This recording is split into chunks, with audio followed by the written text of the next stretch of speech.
Hello friends, welcome to modern classes. देखिए, आज हम लोग जो इस वीडियो के तहत सीखने वाले हैं वह आपके द्वारा जो पूछे गए प्रश्न है उसको जानने वाले हैं, यानी उसको हम लोग इस वीडियो के तहत सीखेंगे। तो चलिए दोस्तों, हम लोग स्टार्ट करते हैं। लेकिन स्टार्ट करने से पहले आपसे एक छोटा सा रिक्वेस्ट करेंगे, यदि आप हमारे चैनल पर नए हैं और अभी तक सब्सक्राइब नहीं किए हैं तो चैनल को सब्सक्राइब कर लीजिए, बेल आइकन प्रेस करके लेटेस्ट नोटिफिकेशन को ऑन कर लीजिएगा। देखिए, जो लोग भी इस क्वेश्चन का पूछे हैं, थोड़ा अच्छा क्वेश्चन है, आप लोग भी इसका आनंद लीजिए और इसे सीखने का प्रयास कीजिए। देखिए, हमारा पहला क्वेश्चन कुछ इस प्रकार से है। यदि चीनी के मूल्य में 17% वृद्धि हो जाती है और कोई व्यक्ति अपने खर्च में केवल 8% की वृद्धि करना चाहता है तो अपनी खपत को कितना प्रतिशत मतलब कम रखे, कि मतलब वो कितना प्रतिशत कम रखेगा, ये बात पूछा जा रहा है। ध्यान समझिएगा, इसमें कहा क्या जा रहा है, चीनी के मूल्य में 17% वृद्धि हुआ है प्लस 17%। हम लोग देखिए इसको, देखिए सब क्वेश्चन के लिए ट्रिक वगैरह ध्यान में नहीं देना चाहिए। कुछ क्वेश्चन ऐसा भी होता है जो कि उसके कॉन्सेप्ट का आधार बनाया जाता है। जैसे इसको हम लोग कॉन्सेप्ट के आधार पर बनाने का प्रयास करेंगे। जैसे चीनी के मूल्य में 17% की वृद्धि हो गई है। जैसे कभी कभी देखिए, इससे रिलेटेड पहले हम अपने लाइफ में हमारे साथ वैसा घटना कब घटता है थोड़ा समझिएगा। जैसे होता है क्या कि किसी महीने में हम लोग अपने घर का खर्च देखते हैं चीनी वगैरह का, तो हम एक महीने में मान लीजिए 5 केजी चीनी यूज कर पा रहे हैं। लेकिन हुआ क्या कि कभी उसका प्राइस बढ़ जाता है, तो हम लोग करते हैं क्या कि अपने प्राइस मतलब जितना खर्च हम लोग कर रहे हैं उससे थोड़ा सा और ज़्यादा खर्च करते हैं, लेकिन जितना बढ़ा प्राइस है उतना हम लोग खर्च नहीं कर पाते हैं। थोड़ा समझिएगा हमारे कहने का अर्थ क्या है कि हम एक महीना का जो हमारा खर्च था वो क्या था, 5 केजी का था, लेकिन उसके प्राइस में बढ़ोतरी हुआ, तो प्राइस में बढ़ोतरी हुआ तो इसके उतना ही प्राइस में हम मान ले रहे हैं, यानी दूसरा महीना में सिर्फ हमको 3 केजी चीनी मिल सकता है। लेकिन हम लोग क्या करेंगे, हम बोलेंगे कि चलिए हम उतना कम में हमारा काम तो नहीं चल सकता है, और इस काम को थोड़ा सा क्लियर करने के लिए इस दूसरा महीना में 3 केजी नहीं 4 केजी लेकर चलेंगे। यानी कहने का अर्थ है कि जो हमारी बजट थी उसमें थोड़ा सा ज़्यादा इन्वेस्ट किए, यानी हम अपने आय को इसमें ज़्यादा इन्वेस्ट किए, उसके बाद थोड़ा सा खाना कम कर दिए। क्लियर, नहीं जितना हम लोग एक महीना में 5 केजी खा जाते थे, अब उसको क्या कर दिए, 4 केजी कर दिए। और जो हमारा पैसा लगता था पहले 5 केजी का, उतना तो 3 केजी मिल रहा है उतना में, अब उसमें पैसा को भी क्या कर लिए, बढ़ा दिए। बस ऐसा ही घटना इसमें देखा जा रहा है। जैसे हम मान रहे हैं कि वह पहले 100% था, उसका दाम क्या था, 100%। थोड़ा समझिएगा, 100% में मान लेते हैं कि 100 मात्रा में चीनी मिल रहा था। लेकिन अब इसी 100 मात्रा में क्या हो सकता है, 100 केजी हो सकता है, 100 ग्राम हो सकता है। आप जैसे समझ में आए वैसे मान लीजिए, कोई दिक्कत नहीं है। ये एक 100 मात्रा में क्या है, चीनी है। अब आपसे क्या कहा जा रहा है, ध्यान समझिएगा कि अब 100% वाला जो पैसा है वह क्या बदल के चला गया, अब 117 रुपया हो गया। क्लियर, अब 117 रुपये का अर्थ क्या है, थोड़ा समझिएगा, यह प्लस 17% हो गया। यानी 100 रुपया था पहले, इसको रुपया में ही मान के दी चला जाए, तो अब क्या हो गया, 117 रुपया हो गया, यानी 117% हो गया। लेकिन जो व्यक्ति है वह क्या चाहता है कि हम 100 रुपया नहीं, अब क्या करेंगे, हम इस 100% को सिर्फ 8% बढ़ाएंगे, यानी 108% ही पैसा इन्वेस्ट करेंगे। अब आपसे पूछा जा रहा है कि आप बताइए कि उसको चीनी कितना मिला। ध्यान समझिएगा, तो अब जो पहले जो चीनी मिल रहा था मात्रा में 100, अब 117 रुपये में 100 मिल रहा है। इस प्रकार से हम कह सकते हैं कि उसको 1%, उसके 1% का वैल्यू क्या होगा, यहाँ के रिस्पेक्ट में 1% का वैल्यू क्या होगा, आप बताइए। यदि आप नहीं समझ रहे हैं तो कोई बात नहीं, थोड़ा सा फिर समझाने का हम प्रयास कर रहे हैं। 117 इसको रुपया मान के चलिए आप, यदि तो 117 रुपया में 100 ग्राम यदि चीनी मिल रहा है या 100 केजी चीनी मिल रहा है, कोई बात नहीं, कुछ भी समझिए, कोई दिक्कत नहीं है। तो आप कह सकते हैं 1 रुपया में जो मिलेगा वो क्या मिलेगा, 100 बटा में 117 मिलेगा। इस बात को समझ पा रहे हैं क्या। अब बताइए कि वह पैसा इन्वेस्ट कितना कर रहा है, सिर्फ 108 रुपया इन्वेस्ट कर रहा है, तो उसको कितना मिलेगा, तो आप बोलिएगा कि सर इतना का 108 मिलेगा। यहाँ तक क्लियर है, यानी इसका 108 गुना मिलेगा। समझ पा रहे, क्योंकि यह 1 रुपया में मिल रहा है तो 108 रुपये में कितना मिलेगा, तो इतना मिलेगा। अब इसको आप सोल्व कीजिए, इसको आप सोल्व कीजिएगा तो जो भी कुछ होगा, हालांकि हम इसको काटने के लिए नहीं कर रहे हैं, जैसे है वैसे ही रहने दीजिए, कोई दिक्कत वाली बात नहीं है। अब आप यहाँ से निकाल क्या पाइएगा कि 108 हो जाएगा, 00 बटा में 117 हो जाएगा। देखिए, डाटा थोड़ा टफ होता जा रहा है, लेकिन घबराने की बात नहीं है, जो आएगा वो एकदम स्वयं आपके सामने आ जाएगा। देखिए, यहाँ कहा क्या जा रहा था कि पहले जो चीनी हमको इतना मिल रहा था, अब कितना हमको लेना है, सिर्फ इतना चीनी लेना है। तो अब आप बता सकते हैं कि आप यह बता दीजिए हमें कि उस कितना कम किया है, तो कितना कम किया है, तो आप ध्यान दीजिएगा कि टोटल पहले इतना था, उससे कम मिल रहा है इतना, तो 100 में से हम क्या करेंगे, 108 को हम कर देंगे माइनस 117 करके, ऐसे। अब जब माइनस करेंगे तो क्या होगा, 117 इसका एलसीएम, और 117 00 माइनस 108 00, देखिए 117 में से 8 तो 9 8 17, यहाँ से हम कह सकते हैं कि 900 यहाँ से बचेगा, अब बटा में 117 हो जाएगा। यहाँ तक क्लियर है। ध्यान दीजिएगा, अब इस प्रकार हम कह सकते हैं कि इतना जो चीनी है वह कम लिया, लेकिन आपसे किस भाव में पूछा जा रहा है कि कितना प्रतिशत कम लिया, तो इसको परसेंटेज में कन्वर्ट करने के लिए थोड़ा समझिएगा कि पहले वो 100 पा रहा था, लेकिन इतना अब कम पा रहा है। कितना कम पा रहा है? 900 बटा में 117, इतना कम पा रहा है। कितना में? 100 में, गुणे 100 हो जाएगा। क्या किए हैं, फिर से रिपीट कर रहे हैं हम। यहाँ जो 100 है वह क्या है? हमारी मेन मात्रा है। इस मात्रा में कितना कमी हुई है? इतना की कमी हुई, इसको हम लोग ऊपर रख रहे हैं। कभी हम बताए हैं आपको परसेंटेज जब पढ़ा रहे थे कि कमी प्रतिशत निकालना है तो कमी अब बटा में हमारा जो मेन वैल्यू है उसको और फिर मल्टीप्लाई करते हैं 100 में, उसको परसेंटेज में कन्वर्ट करने के लिए। इस प्रकार से जो निकला हमारा क्या निकला? 900 बटा में क्या निकला? 117। अब इसको यदि आप सोल्व कर रहे हैं तो यहाँ से क्या निकलेगा? 7.6 और कुछ करके आगे आएगा, लेकिन आप इतना ही इसका आंसर मान सकते हैं। आशा है कि इस चीज़ को समझे होंगे। देखिए, इस वीडियो में हम बहुत से लोगों का जवाब देने के लिए हम आए हैं, यानी कि बहुत से लोगों का क्वेश्चन भेजा गया है। तो आप अपने क्वेश्चन का इंतज़ार करते रहिए कि आपका क्वेश्चन किस नंबर पे आ रहा है। जो भी आपका क्वेश्चन है उसका तो आनंद लीजिए, लेकिन उसके अलावा भी जो भी क्वेश्चन इसमें भेजा गया है सारा इंपॉर्टेंट क्वेश्चन है, उसको भी आप ध्यान से समझने का प्रयास कीजिए। देखिए, हमारा सेकंड क्वेश्चन कुछ इस प्रकार से है। यदि चीनी के मूल्य में 22% की वृद्धि हो जाती है और कोई व्यक्ति अपने खर्च में केवल 12% की वृद्धि करना चाहता है तो उसे खपत में कितने प्रतिशत की कमी करनी होगी? देखिए, यहाँ भी क्वेश्चन कुछ वैसा ही है। क्या बोला जा रहा है कि चीनी है उसका जो भाव है वह 22% बढ़ गया। हम मान के चल रहे हैं कि 100 था पहले, अब कितना हो गया? 122 हो गया। यहाँ तक क्लियर है। लेकिन जो व्यक्ति है वह क्या करना चाहता है? सिर्फ 12% वृद्धि करना चाहता है। यानी पहले 100 खर्च कर रहा था, लेकिन अब क्या करना चाहता है? सिर्फ 112 करना चाहता है, सिर्फ 12% बढ़ाना चाहता है। देखिए, हम इस बात को कह रहे हैं, इतना में मान लीजिए क्या कि 100 मात्रा में चीनी मिल रहा था, तो हम कह सकते हैं कि आप यह बता दीजिए कि आज का जो रेट है वह 122 हो गया है, तो 1 रुपये में कितना चीनी मिलेगा? तो 100 बटा में क्या हो जाएगा? 122 हो जाएगा। इस बात को आप समझ रहे हैं। इस हिसाब से यदि इतना मात्रा आज के रेट में मिल रहा है तो इसका अर्थ है कि 1 रुपया में कितना चीनी मिलेगा। लेकिन जो व्यक्ति है वह इतना का लेना नहीं चाहता है, यानी 122 रुपये का नहीं लेना चाहता है, वह चाहता है सिर्फ 112 रुपये का लेने का। तो क्या करेगा? 112 से मल्टीप्लाई कर देगा और यहाँ से जो निकलेगा आप देख पाएंगे। इसको आप सोल्व करके थोड़ा काट सकते हैं। देखिए, 2 से करेंगे तो 2 6 के 12, 2 के 2 हो जाएगा। यहाँ से देखिए 2 5 10, 2 6 के 12। यहाँ तक क्लियर है। अब शायद नहीं कटेगा, चलिए हम लोग नहीं कटाते हैं, इसको रहने देते हैं। यहाँ से जो निकलेगा क्या? 5600 बटा में क्या हो जाएगा? 61। यह बात आपको समझ में आ रहा होगा। अब आप थोड़ा सा ध्यान दीजिए, जो मात्रा के रूप में हमें हमारे घर का जो खर्च था पहले इतना था, लेकिन अब क्या हुआ? अब सिर्फ 112 रुपये में हम खरीद कर सिर्फ इतना चीनी का यूज कर रहे हैं। वह कितना चीनी कम किया है, तो इस बात को आप समझ पा रहे हैं। यहाँ हम करेंगे क्या? 100 में से 5600 अब बटा में 61 को हम घटा देंगे, यानी 61 को क्या करेंगे? हम लोग घटा देंगे। देखिए, इसको घटाएंगे तो क्या होगा? 61 और क्या होगा? 6100 माइनस 5600। यहाँ से करे बचेगा क्या? 56 5 61, यानी 500 बटा में क्या बचेगा? 61 बचेगा। अब हम क्या कर रहे हैं? कमी प्रतिशत निकालने का प्रयास करेंगे, यानी कितना प्रतिशत वह कमी किया अपने खर्च में। अब ध्यान दीजिएगा, इस बात को थोड़ा सा ध्यान दीजिए। ये 500 है, बटा में 61 है। देखिए, बार बार हम इस चीज़ को लिख रहे हैं, इसलिए लिख रहे हैं क्योंकि यहाँ हमें पता है कि जो इसको हम डायरेक्ट यहाँ से आंसर यदि मानेंगे तो आप बोलेंगे कि सर इसको कैसे मान दिए, लेकिन हम आपको बता रहे हैं कि यह इतना का कमी किया है। कितना में? इस टोटल 100 में। अब इसको परसेंटेज में बदलने के लिए 100 से कर देंगे मल्टीप्लाई। हालांकि हम यहाँ से डायरेक्ट भी निकाल सकते थे, आप इसको अब दशमलव में बदल के और इसका आंसर दे सकते हैं। इस प्रकार देखिए, यदि हम भाग दे रहे हैं तो यहाँ आपको हम देकर दिखा दे रहे हैं क्या आएगा। 61 में 500 का यदि भाग दीजिएगा तो यहाँ से ले जाइए 6 5 30, 6 7 42, 6 8 48, 8 बार में लेकर जाइए। 8 के 8, 8 6 के 48। यहाँ से हो सकता है क्या? यहाँ से 2 होगा और यहाँ से बचेगा आपको 1, यहाँ से कहा जाए कैंसिल। यहाँ से दशमलव बैठाएंगे 0, 6 दूना के 12, लगभग 2 बार में जाएगा। 2 बार में नहीं जाएगा, 1 बार, यानी कुल मिलाकर कह सकते हैं 1 के बाद जो आएगा, ध्यान दीजिएगा 61 बार में ऐसे करके, तो यहाँ से आएगा क्या? 9 हो जाएगा। यहाँ से क्या हो जाएगा? 5।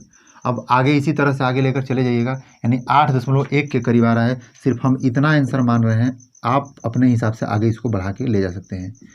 लेकिन इतना यदि आंसर आपके ऑप्शन में मिल रहा है तो सबसे पहले इसको टिक कर दीजिए। आशा है कि इस क्वेश्चन को आप समझ चुके होंगे। देखिए हम लोग नेक्स्ट क्वेश्चन देखने का प्रयास करते हैं। यहाँ जो है वह डिविजिबल रूल पे आधारित प्रश्न आ गया है। यहाँ बोला क्या जा रहा है कि यक्स का वैल्यू ज्ञात कीजिए यदि 51 7 यक्स 32 4 यदि यह 12 से विभाजित हो, यानी 12 से विभाजित हो तो इस यक्स का सबसे छोटा मान क्या हो सकता है, इसके विषय में पूछा जा रहा है।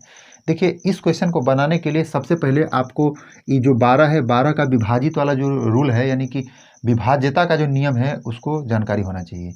तो 12 का डिविजिबल रूल जो है उसको ज्ञात करने के लिए ध्यान से देखिएगा। याद आपको होना चाहिए कि 12 कोई संख्या है और वह किसी संख्या को विभाजित तभी कर सकती है जब वह संख्या 3 और 4 से पहले से विभाजित हो।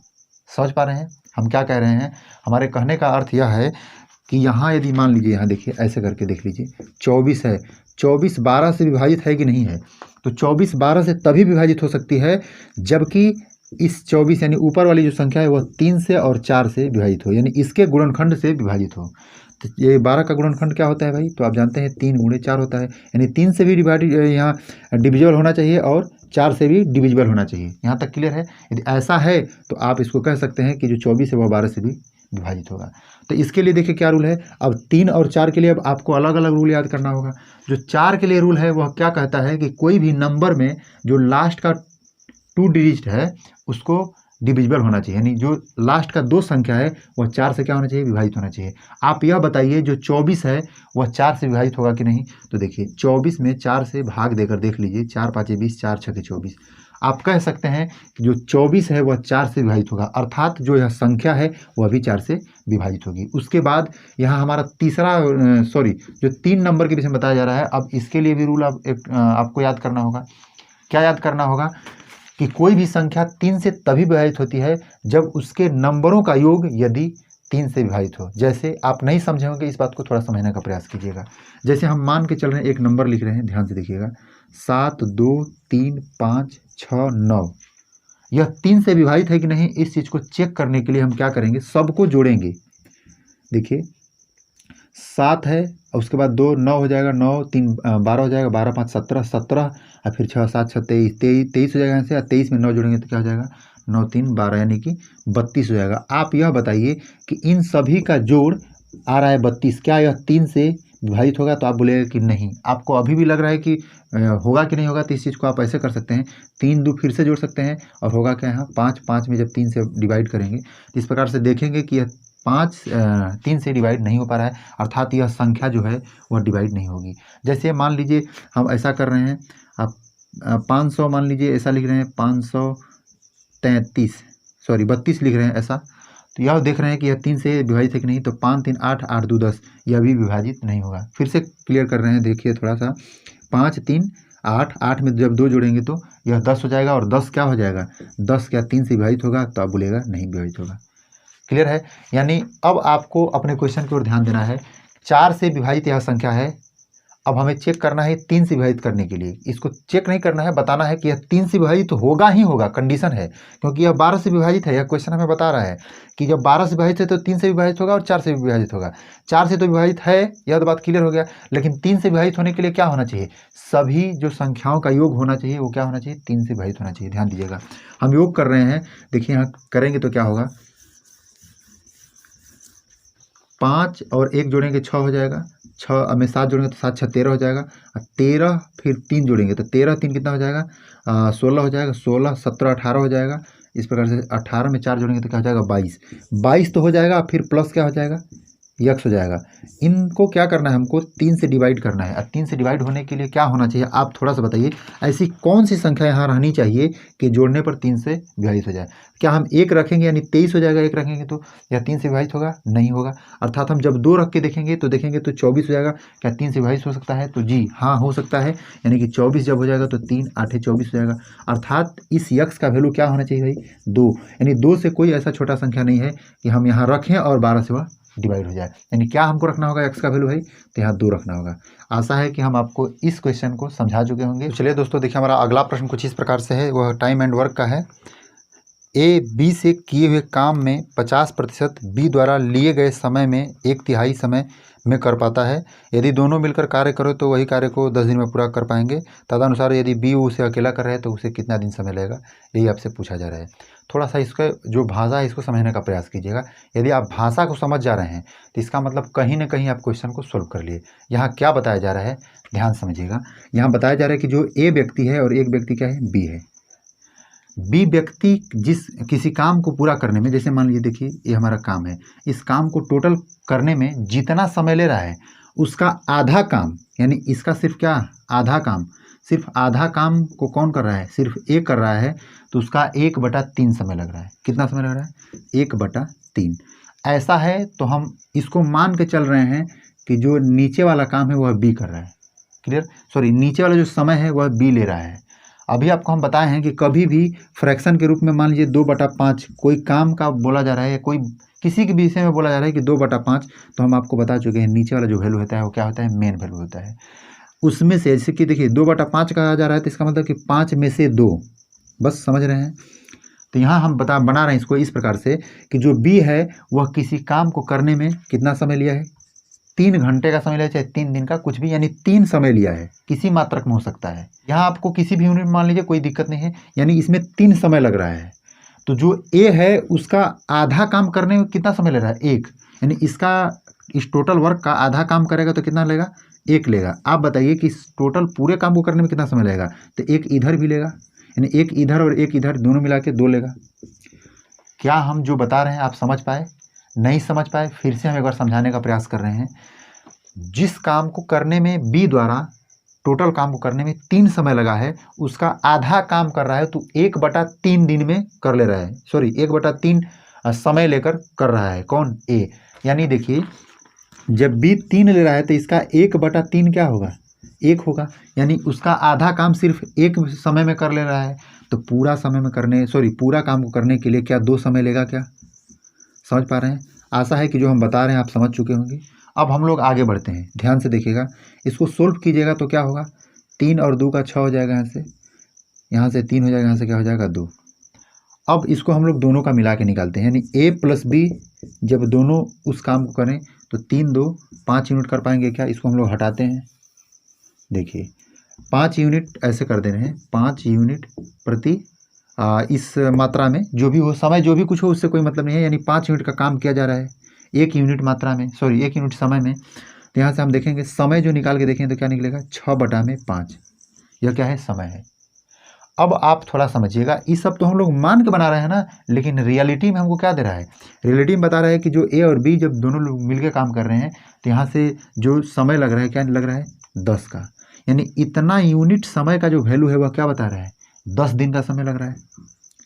समझ पा रहे हैं क्या। तो यहाँ से हम 1 यूनिट का वैल्यू, यानी समय का 1 यूनिट का वैल्यू क्या हम निकाल सकते हैं। तो यहाँ से निकालेंगे तो क्या हो जाएगा, देखिए आप इसको मल्टीप्लाई कीजिएगा, यानी 50 हो जाएगा, 50/6 हो जाएगा, और 50/6 कहे तो 25 क्या हो जाएगा, 3 दिन हो जाएगा, किसका, 1 यूनिट का वैल्यू। और हमसे लास्ट में पूछा जा रहा है कि यदि बी काम करेगा तो कितना समय लगेगा। इस चीज़ को हम लोग यहाँ सोल्व कर रहे हैं, ध्यान से देखिएगा। यहाँ बी यदि करेगा तो बी 6 काम को किस यूनिट के हिसाब से करेगा, तो 2 के हिसाब से करेगा। तो यहाँ से क्या लगेगा, 3 यूनिट का समय लगेगा। इस बात को समझ पा रहे हैं क्या। यह अनुपात हम इसलिए लिख रहे हैं, यह एक यूनिट की मात्रा को बताता है, यानी यह यूनिट में है। 1 यूनिट समय का वैल्यू जो है वह 25/3 दिन है, तो 3 यूनिट समय का वैल्यू क्या हो जाएगा, तो आप आसानी से निकाल सकते हैं। 3 यूनिट का वैल्यू क्या हो जाएगा, 25/3 और गुणे क्या हो जाएगा, 3। यहाँ से हम कह सकते हैं कि जो हमारा लगेगा समय क्या लगेगा, 25 दिन का समय लगेगा। आशा है कि इस क्वेश्चन को आप समझ चुके होंगे। देखिए हम लोग नेक्स्ट क्वेश्चन देख लेते हैं। तो चलिए दोस्तों, देखिए हमारा अगला प्रश्न कुछ इस प्रकार से है। 2 कर्मी ए और बी हैं और दोनों लोग जब मिलकर कार्य कर रहे हैं तो 5 दिन का समय लग रहा है। यदि ए कार्य अपने जो क्षमता है उसका दोगुना कर दे रहा है, नहीं, फिर समझिएगा, जो ए व्यक्ति है वह अपने क्षमता को दोगुना करके काम कर रहा है, और जो बी व्यक्ति है वह अपने क्षमता को 1/3 करके काम कर रहा है, तब वह जो कार्य है वह 3 दिन में पूरा हो जा रहा है। तब आपसे पूछा जा रहा है कि यदि ए अकेला उस कार्य को करेगा तो कितना दिन समय लगेगा। देखिए यहाँ क्या है, ए है और बी है, जब दोनों लोग मिलकर कार्य कर रहा है तो 5 दिन का समय लग रहा है। ए और बी दोनों अलग अलग क्षमता वाला व्यक्ति है, समझ पा रहे हैं। तो इस प्रकार से हम M1 D1 वाला फॉर्मूला लगा रहे हैं, M1 D1 बराबर M2 D2 वाला फॉर्मूला। अब ध्यान दीजिएगा, M2D2 क्या है, यही जो व्यक्ति है वो अपने क्षमता को बदल दे रहा है। तो 3 दिन में कार्य हो रहा है, कैसे बदल रहा है, ए व्यक्ति है वह 2 गुना करता है यानी 2A हो जा रहा है। जो यहाँ दूसरा व्यक्ति है यानी प्लस दूसरा व्यक्ति क्या है, B है, तो B 1/3 कर दे रहा है, 1/3 B। समझ पा रहे हैं। और यहाँ D2 का वैल्यू हम लोग पहले लिख दिए हैं, D1 का भी वैल्यू पहले लिख दिए हैं, क्लियर। अब इसको सोल्व करेंगे तो क्या हो जाएगा, 5A 5B 3 दूना के 6A हो जाएगा, यहाँ से क्या हो जाएगा, B हो जाएगा कैंसिल होके।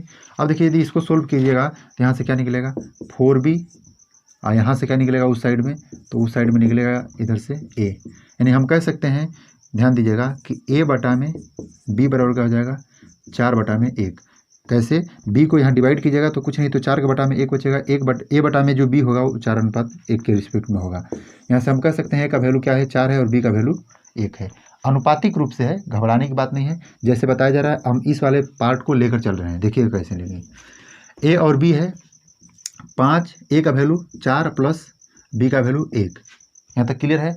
यानी हम इस प्रकार से हम बात कह रहे हैं कि आप यह देखिए कि A और B जब दोनों लोग मिलके काम कर रहे हैं तो किसी वर्क को कितना दिन में कर रहे हैं, इस प्रकार से हम कहना चाहते हैं। समझ पा रहे हैं हम क्या कहना चाहते हैं। तब हम देखेंगे यहाँ से देखिए, जो A व्यक्ति है वह उसी कार्य को कितना दिन में कर रहेगा, यानी कि A व्यक्ति की क्षमता क्या है, 4 है, वह कितना दिन में कर पा रहेगा, यही बात हमसे पूछा जा रहा है। चलिए इस बात से को हम कह सकते हैं इस प्रकार से कि 4 1 5, यानी 5 गुणे क्या हो जाएगा 5, और यहाँ से क्या हो जाएगा 4 गुणे वाट हो जाएगा, यानी कितना दिन, ये D2 है, आप समझ रहे होंगे ये क्या है D2, यानी कितना दिन का समय लगेगा इसके विषय में पूछा जा रहा है। यानी क्या हो जाएगा 25/4 बराबर D2। आशा है कि इस क्वेश्चन को भी आप समझ चुके होंगे। इसको यदि सोल्व कीजिएगा तो क्या हो जाएगा, 4 × 6 = 24, यानी 6 सही 1/4 दिन। यहाँ तक क्लियर है। देखिए बहुत ही सिंपल क्वेश्चन है, लेकिन थोड़ा सा इसमें सिर्फ लैंग्वेज को टफ किया है, और इस लैंग्वेज को किस प्रकार से तोड़ना है, इस प्रकार से जैसे क्वेश्चन आपको पत्थर मारता है आप उसको उठा के फेंक दीजिए। कैसे फेंकना है तरीका हम बता रहे हैं, आप अपने से भी पूरा प्रयास कीजिए। हमारे यहाँ आप कोई भी क्वेश्चन भेज रहे हैं तो सबसे पहले आप पूरा प्रयास कीजिए कि हम उसको खुद से लड़ाई करेंगे उसके साथ। जब तक मतलब अपने से हार जब तक न मान लीजिए तब तक हमारे यहाँ क्वेश्चन न भेजिए, और उसको हमेशा सोल्व करने का प्रयास कीजिए। चलिए हम लोग नेक्स्ट क्वेश्चन देखते हैं। तो चलिए दोस्तों देखिए, हमारा अगला प्रश्न कुछ इस प्रकार से है। किसी चुनाव में 2 प्रत्याशी A तथा B थे। इस चुनाव में मतदाता सूची में दर्ज व्यक्तियों में से 10% भाग नहीं लिया और 60 मत अमान्य घोषित कर दिया गया। यदि A को मिले मतों की संख्या कुल सूची में दर्ज संख्या का 47% हो तो वह B को 308 मतों से पराजित कर देता है। तो कुल डाले गए मतों की संख्या क्या है, कुल डाले गए मतों की संख्या क्या है, इसको थोड़ा समझिएगा कैसे बनाया जाएगा, ध्यान समझिएगा। यहाँ क्या है, 2 प्रत्याशी हैं, 2 प्रत्याशी A और B हैं। सबसे पहले समझिए कि टोटल जो हमारा गांव का जो भी वोट है टोटल, तो वह क्या है 100% है। इसमें से देखिए, इसमें से क्या हुआ कि 10% भाग नहीं लिया, यानी कि इसमें से 10% लोग भाग नहीं लिया, कैंसिल करती, ये लोग लेने वाले भाग नहीं है। जिससे होता क्या है कि हमारे गांव या हमारे शहर में जब चुनाव होता है तो हम लोग के घर में कुछ लोग ऐसे होते हैं जो वोट मारने के लिए नहीं जाते हैं, यानी वोटर आईडी में उनका नाम है लेकिन वो जाते नहीं हैं। यहाँ 90% हैं जो कि वोटिंग करने के लिए गए, लेकिन वोटिंग करने के रिस्पेक्ट में जब वो लोग गए तो इसमें से क्या हुआ कि इसमें से 2 लोगों को वोट दिया गया, एक A को दिया गया और एक B को दिया गया। A को जो है वह टोटल का 47% मिला है, क्या मिला है 47%, और बीच में यह बात बताया जा रहा है कि जो 90% है उसमें से कितना वोट, तो 60 वोट अमान्य हो गया। कभी कभी होता है कोई गलत तरीका से दबा देता है, कभी कभी गया कोई 2 बटन एक ही साथ दबा दिया, जब 2 बटन दबा देगा तो क्या होगा, वह वोट मान्य ही नहीं होगा। तो इस प्रकार से उसका जो अब वोटिंग हो गया, उसका नंबरिंग खत्म हो गया, अब नहीं हो सकता है उनके साथ कुछ, यानी 60 इसमें से ही फाल्स हो गया है। देखिए इसमें हम 60 लिख रहे हैं, आप समझिएगा 60 क्या है, खत्म हो गया है। एक क्रॉस क्या बता रहा है कि 60 अमान्य हो गया है। तो थोड़ा समझने का प्रयास कीजिएगा कि यदि यह 60 अमान्य नहीं हुआ होता, 60 अमान्य नहीं हुआ होता तो यह 60 को हम मान के चल रहे हैं कि यह वोट B को मिला होता, तब जो यहाँ परसेंटेज बनता, B को कितना % वोट मिलता टोटल का। तो देखिए यहाँ 90% वोट है टोटल, 90% में से 47% यह ले लिया है, तो बचा जो परसेंटेज होगा वो क्या लेगा, ये लेगा। यानी हम कह सकते हैं यहाँ से लगभग 43%, आप जोड़ के देख लीजिए, 40 10 90, ठीक है, 40 80 10 90, ठीक है। यानी हम कह सकते हैं इसको 43% का वोट मिला होता। यह बात समझ पा रहे हैं।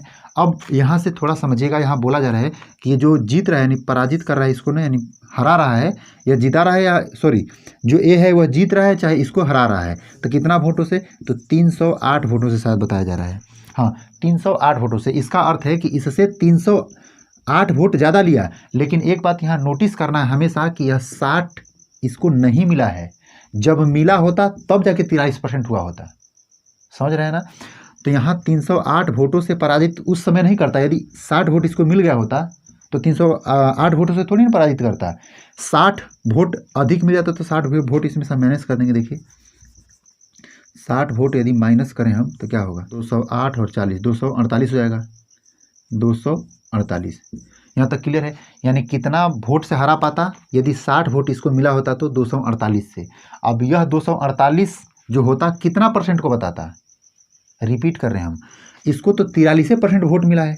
चलिए ना, हम मान लिए कि इसको 60%, जो 60 वोट अमान्य है वह मिल गया, तब वह कितना परसेंट वोट से हरा रहा है भाई, तो 248 वोट से। और 248 वोट वह कितना परसेंट को बताएगा, तो ध्यान दीजिएगा 47 और 43 के बीच कितना डिफरेंट है, जितना डिफरेंट यहाँ है और वही डिफरेंट क्या है यहाँ है। तो यहाँ 43 और 47 के बीच 4 3 7 यानी 4% का डिफरेंट है, और 4% का वैल्यू यहाँ से निकाल सकते हैं। यानी कि देखिए 248 है वह 4% को बता रहा है, इसलिए हम 4 से डिवाइड करेंगे तो 1% का वैल्यू निकलेगा। और हमसे पूछा क्या जा रहा है, हमसे पूछा जा रहा है कि कुल डाले गए मत, कितना मत डाला गया है, 90% मत डाला गया है। तो 90 से हम क्या कर देंगे, मल्टीप्लाई, 4 6 के 24, 4 दूना के 8, 62 में 9 से गुणा करेंगे। देखिए ऐसे 90 से, तो 9 दूना 18 और 1 9 6 के 54, 54 क्या हो जाएगा 55, यहाँ से क्या हो जाएगा 0, यानी 5580 वोट डाला गया। अब आपको इस बात को समझ में आना चाहिए। चलिए हम लोग इसी प्रकार से नेक्स्ट क्वेश्चन देख लेते हैं। तो चलिए दोस्तों देखिए, हमारा अगला प्रश्न कुछ इस प्रकार से है। एक चुनाव में 2 उम्मीदवार थे, इसमें 75% मतदाताओं ने अपने मताधिकार का प्रयोग किया तथा इनमें 2% मतों का अवैध घोषित कर दिया गया, और एक उम्मीदवार को 9261 मत प्राप्त किए जो वैध मतों का 75% था। तो मतदाता सूची में कुल कितने लोग थे, यही आपसे पूछा जा रहा है। देखिए इस प्रश्न को हम लोग कैसे बनाएंगे, ध्यान से देखिएगा। टोटल मताधिकारों को हम लोग 100% मान ले रहे हैं। इसमें बोला जा रहा है कि 75% क्या है, मतदान करने के लिए गए हैं, बाकी 25% नहीं गए हैं। मतलब 25% जो नहीं गए हैं इनको हम लोग कैंसिल कर देते हैं, ये लोग गए हैं। इसमें बोला जा रहा है कि 2% अवैध घोषित हो गया है, यानी जो गए हैं उनमें से 2% लोगों का वोट खराब हो गया है। तो बचे क्या 98% लोग जो कि सही में वो लोग काम कर रहे हैं। अब बोला जा रहा है कि इसमें 2 प्रत्याशी था, यानी कि शुरू में हम लोग को बताया जा रहा है कि 2 उम्मीदवार हैं। तो 2 उम्मीदवारों में से एक उम्मीदवारों को 9261 वोट मिला है, जो कि कितना है, वैध मत है। यही देखिए काम कौन है, ये सब तो खराबे हो गया है। वैध कौन है 98%, इसी 98% में बताया जा रहा है कि 75% किसका है, इसको मिला है, बाकी 25% इसको मिला है। चलिए हमको इससे कोई मतलब नहीं है, यहाँ से सिर्फ समझने का प्रयास करिएगा थोड़ा सा। 9261 75% है किसका, इसका। हम इसको सोल्व करने के लिए ऐसे करते हैं कि 9261 75% है, तो यहाँ से 100% का वैल्यू निकाल सकते हैं। 75 से हम भाग दिए तो 1% निकला, और 100 से मल्टीप्लाई कर दिए तो 100% निकला। और 100% किसको बता रहा है, यहाँ वैध मतों को बता रहा है। वैध मत में हम फिर से यहाँ 98 से डिवाइड करेंगे तो यहाँ क्या होगा, 1% का वैल्यू निकलेगा, और यहाँ से हम 100% का वैल्यू निकालने के लिए 100 से मल्टीप्लाई कर देंगे। यहाँ तक क्लियर है। उसके बाद फिर से हम 75 से मल्टीप्लाई करेंगे, डिवाइड करेंगे, यहाँ 75 से डिवाइड करके 100 से फिर से मल्टीप्लाई कर देंगे। यहाँ तक समझ पा रहे हैं। अब आप थोड़ा समझिएगा, यह आप नहीं समझे होंगे सपोज दैट, हम इसको फिर से समझाने का प्रयास कर रहे हैं। यहाँ क्या है 9261 है वह 75% है। 100% बनाने के लिए हम यहाँ मतलब ये इसके रिस्पेक्ट में क्या है समझिएगा थोड़ा सा। ए यदि 100% है तो इसका 100% का 75% यहाँ ना है, तो 100% सबसे पहले हम निकालें यहाँ 100 का गुणा करके। अब फिर यह क्या कह रहा है कि हम मालिक नहीं हैं, हमारा मालिक ये है। तो यह क्या कर रहा है कि हम 98% है, हम 98 से भागा दे दिए तो यहाँ से 1% निकला, और इसके मालिक के पास गए, यानी ये वाला कह रहा है इसके रिस्पेक्ट में ये मालिक है। तो यहाँ से हम कह सकते हैं 100% का वैल्यू निकालिए यहाँ मल्टीप्लाई करके। लेकिन यहाँ जाने के बाद हमें पता चला कि अभी मालिक नहीं है, और इसमें भी हम 75 से डिवाइड कर दिए तो 1% का वैल्यू निकला। हम मेन मालिक के पास जाने के लिए 100 से मल्टीप्लाई कर दिए। आशा है कि इस बात को समझ चुके होंगे। चलिए इसको हम लोग कैसे सोल्व करेंगे, ध्यान से देखिएगा। 25 3 75, 25 चौके 100, फिर 25 3 75, 25 चौके 100। यहाँ तक क्लियर है। और इसको हम लोग थोड़ा सा 9 से भी काट के देख रहे हैं, दोनों को एक ही साथ। देखिए यहाँ से तो 9 से काटेंगे तो 9 के 9 हो जाएगा, यहाँ से होगा क्या 0, 9 दूना 18 हो जाएगा, 9 9 81। इस बात को आप अच्छी तरह समझ रहे हैं। और इसको थोड़ा सा हम लोग कटाने का प्रयास करते हैं। 9 8 17, 14 7 98, 7 से कटा के देखें क्या, ये 7 से कटा के देखने 7 के 7 हो जाएगा, यहाँ से बचेगा 3, 7 चौक 28, 3 2 28 हो जाएगा, तो फिर से 2 2 4, हाँ 7 से कट जाएगा, 7 से 14 बार में कटेगा यहाँ से। और 7 से देखिए 7 से 1 यहाँ से बचा 3, यहाँ से हो जाएगा 2, तो 32 7 चौक 28 हो जाएगा, और 2 2 4 हो जाएगा, 7 7 49, यहाँ तक क्लियर है। यानी कितना हो जाएगा 147, और 147 को फिर से 7 से हम काट सकते हैं, 7 दूना के 14, 7 दूना के 14, 7 के 7, यहाँ तक क्लियर है। अब 2 से हम काटा देख सकते हैं इसको, 2 दूना के 4, देखिए 4 दूना के 8, 8 में जब मल्टीप्लाई करते हैं 8 के 8, 8 दूना के 16, यहाँ क्या हो जाएगा 16,800 हो जाएगा। यहाँ 100 कैसे है तो ध्यान दीजिएगा, ये वाला 100 मल्टीप्लाई किया गया है। आशा है कि जो भी कुछ आप पूछे थे इस वीडियो के तहत हम समझाने में सक्षम हुए होंगे। यदि ऐसा है तो आप हमारे वीडियो को लाइक कर दीजिए और दोस्तों के साथ शेयर कर दीजिए, और अभी तक चैनल को सब्सक्राइब नहीं किए हैं तो चैनल को सब्सक्राइब कर लीजिएगा। आज के लिए इतना ही रहने देते हैं, मिलते हैं नेक्स्ट वीडियो में, तब तक के लिए बहुत बहुत धन्यवाद।